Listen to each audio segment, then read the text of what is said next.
How to view your activity on Monday.com. You can do this in 7 steps. 1. Open Monday.com and log into your account.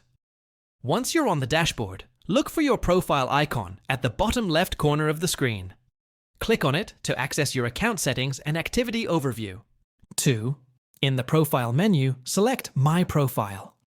This will take you to a page where you can see your recent interactions, including tasks you've created, updates posted, and changes made to boards. 3. Scroll down to find the Activity Log. This log provides a chronological list of your actions, helping you track your contributions across different projects and tasks. 4.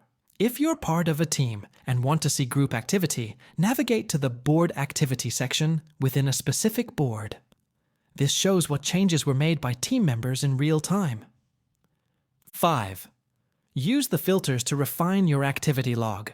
You can filter by date, specific actions like task updates, or even by particular team members to track collaborative efforts. 6. If you need to review past actions, you can use the search bar at the top of the activity log. Enter keywords related to tasks or projects, and Monday.com will highlight relevant actions. 7. Lastly, if you want notifications for specific activities, go to Notification Settings in your profile and customize alerts. This way, you'll never miss important updates related to your work.